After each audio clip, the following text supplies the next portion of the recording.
தீர்ப்பு 12ஆம் தேதி எப்படி வருதுன்னு பாருங்க. தீர்ப்பு 12ஆம் தேதி எப்படி வருதுன்னு பாருங்க. தீர்ப்பு 12ஆம் தேதி எப்படி வருதுன்னு பாருங்க. தீர்ப்பு 12ஆம் தேதி எப்படி வருதுன்னு பாருங்க. கமல் மெயின் கேட் முன்பாக போராட்டத்தை நடத்த வேண்டும். கமல் மெயின் கேட் முன்பாக போராட்டத்தை நடத்த வேண்டும். நான் பெர்மனன்ட் வர்க்கர்ஸ் யூனியன்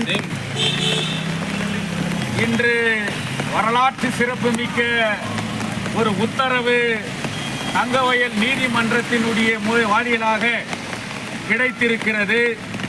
கடந்த நவம்பர் மாதத்திலிருந்து ஹைலைட்ஸ் ஏரியாவிலே அவர்கள் 26 நாட்களாக போராடி வந்தார்கள். அதற்கு முன்பாக கமல் நிர்வாகம் பிஎம்எல் நான் பெர்மனன்ட் வர்க்கர்ஸ் கமல் நிர்வாகத்திற்கும் எந்தவித சம்பந்தம் இல்லை. அவர்களுடைய போராட்டத்தை கமல் ஃபேக்டரி முன்னாலே நடத்த முடியாது, அவர்கள் கான்ட்ராக்ட் அலுவலகத்தின் முன்னால் தான் நடத்த வேண்டும் என்று தங்கவயல் நீதிமன்றத்திலே அவர்கள் வழக்கு தொடுத்தார்கள். OS 362/24 அந்த வழக்கிலே பிஎம்எல் நான் பெர்மனன்ட் வர்க்கர்ஸ் யூனியன் சார்பாக நான் அந்த வழக்கிலே வாதம் செய்தேன்.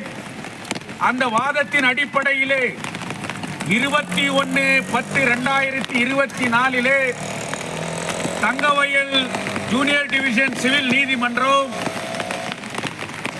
இந்த வழக்கிலே ஒரு இன்ஜெக்ஷன் ஆர்டரை வழங்கினார்கள். அதனுடைய சுருக்கமான சாராம்சம், பிஎம்எல் நான் permanent workers union BEML main கேட்டில் இருந்து ஏஜிஎஃப் கோலார் ரோட்டை அந்த பெமல் முன்னே இருக்கக்கூடிய ரோடை தவிர்த்து அவர்கள் வழங்கப்பட்ட அந்த ஃபேக்டரியினுடைய ஷெடியூலுக்கு அப்பாற்பட்டு 200 மீட்டர் ரேடியஸ் டிஸ்டன்ஸிலே அவர்கள் போராட்டம் நடத்த வேண்டும் என்று அந்த கீழ் நீதிமன்றம் உத்தரவு கொடுத்தது. அவர்கள் எந்த விதத்திலேயும் நாங்கள் மேல்முறையீடு செய்யக்கூடாது என்று கேவியட் மனு உடனடியாக பெமல் நிர்வாகம் தாக்கல் செய்தது. அந்த நீதிமன்றத்தினுடைய முக்கியமான சாராம்சம், பெமல் போலீஸுக்கு அதிகாரத்தை வழங்கியிருந்தது. பெமல் போலீஸ் இந்த பிஎம்எல் நான் பெர்மனன்ட் வர்க்கர்ஸ் போராட்டம் எந்த இடத்திலே நடக்க வேண்டும் என்ற முடிவை போலீஸ் எடுப்பார்கள் என்று அதிலே உத்தரவிலே இருந்தது. அதன் அடிப்படையிலே பெமல் போலீஸ் பிஜிஎம்எல் பகுதியில் இருக்கக்கூடிய ஹைலைட்ஸ் ஏரியாவிலே போராட்டம் நடத்த நீங்கள் அங்கே நடத்தி கொண்டிருந்தார்கள். அந்த இடத்திலும் கூட நீங்கள் நடத்தக்கூடாது, நீங்கள் போய் அந்த பாலகாட் மைதானத்திலேயோ இல்ல வேற பகுதியிலேயே நீங்க போராட்டம் நடத்தணும் சொல்லிட்டு போலீஸ் சொன்னாங்க. ஆனா அந்த நேரத்தில் தொழிலாளர்கள் திக்கு திணறி நின்ற போது இவர்கள் இந்த இடத்திலே போராட்டம் நடத்த வேண்டும் என்று பிஜிஎம்எல் நிர்வாகத்தை அணுகி பிஜிஎம்எல் நிர்வாகத்தினுடைய மறைந்த OSD சசிரஞ்சன் அவர்களுடைய பரிந்துரையின் பேரிலே பெமல் நான் பெர்மனன்ட் வர்க்கர்ஸ் போராட்டம் பிஜிஎம்எலுக்கு சம்பந்தம் இல்லை என்றாலும் அவர்கள் இந்த மண்ணின் மைந்தர்கள், அவர்களுடைய போராட்டம் நடக்க நான் அனுமதிக்கின்றேன் என்று சொல்லி அவர் ஹைலைட்ஸ் ஏரியாவிலே அந்த லேண்ட் பர்மிஷனை கொடுத்தார்.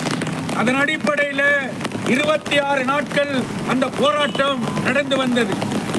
இதன் மத்தியிலே பெமல் நான் பெர்மனன்ட் வர்க்கர்ஸ் யூனியன் இந்த தீர்ப்பு கீழ்கோர்ட் கொடுத்த தீர்ப்பு ஏற்றுக்கொள்ள முடியாது என்று சொல்லி தங்கவயலுடைய சீனியர் டிவிஷன் சிவில் கோர்ட்ல மேல்முறையீடு செய்தார்கள். MA 91/24 இந்த வழக்கில் பல்வேறு வாதங்களையும் பெமல் நிர்வாகத்தினுடைய வாதத்தையோ பிஎம்எல் யூனியனுடைய வாதத்தையும் கேட்டார்கள். இந்த யூனியன் தரப்பிலே என்னையும் இந்த வழக்கிலே வாதம் செய்து ஏற்பாடு செய்தார்கள்.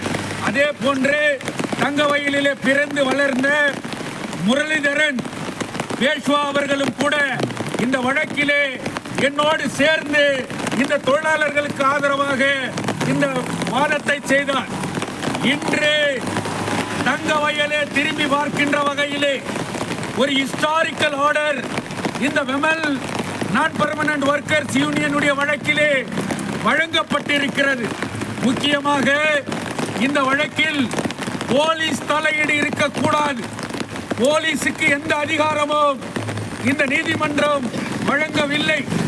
தொழிலாளர்களுடைய கம்பெனி எங்கே இருக்கிறதோ, தொழிலாளர்கள் எந்த கம்பெனியிலே வேலை செய்கிறார்களோ, அவர்களுடைய போராட்ட மேல் குறைகள் என்ன இருக்கிறதோ, அவர்களுடைய ஆர்ப்பாட்டம் அந்த நிர்வாகத்தின் கட்டடத்தின் முன்புதான் நடத்த வேண்டும் என்கின்ற ஆழமான உத்தரவை இந்த மேல்முறையீடிலே நீதிபதி அடித்து சொல்லியிருக்கிறார். அதன் அடிப்படையிலே இவர்கள் நம்முடைய யூனியனுடைய கோரிக்கை பெமல் மெயின் கேட் முன்பாக போராட்டத்தை நடத்த வேண்டும் என்று. பெமல் மெயின் கேட்டிலே பெமல் சொன்னது 200 மீட்டர் ரேடியஸ் டிஸ்டன்ஸ்ல அவர்கள் ஆர்ப்பாட்டம் செய்யணும், எங்க ஷெட்யூலுக்கு அப்பாற்பட்டு தான் அவங்க ஆர்டர் செய்யணும்னு சொல்லிட்டு. இந்த தீர்ப்புல முக்கியமா என்ன வந்துக்குதுன்னு சொன்னா, கீழ் கோர்ட் சொன்ன A to D schedule property அந்த பிரகாரம் 200 மீட்டர் ரேடியஸ் டிஸ்டன்ஸ்ல போராட்டம் நடத்தணும்னு சொல்லி கீழ் நீதிமன்றம் சொன்னதை நான் ரத்து செய்கிறேன் என்று மேல்முறையீடிலே நீதிபதி சொல்லியிருக்கிறார்.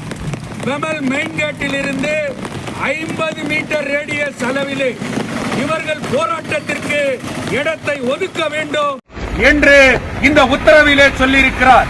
அந்த இடத்தை பெமல் கம்பெனி நிர்வாகம் அந்த இடத்தை தேர்வு செய்து உடனடியாக வழங்க வேண்டும் என்று பெமல் மேனேஜ்மெண்ட்டுக்கு கம்பெனிக்கு உத்தரவு செய்திருக்கிறார். தொழிலாளர்கள் இந்த போராட்டத்திலே இந்த வெற்றியை தங்கவயல் மக்கள் மண்ணின் மைந்தர்கள் ஒன்று திரண்டு ஆதரவு கொடுத்தார்கள்.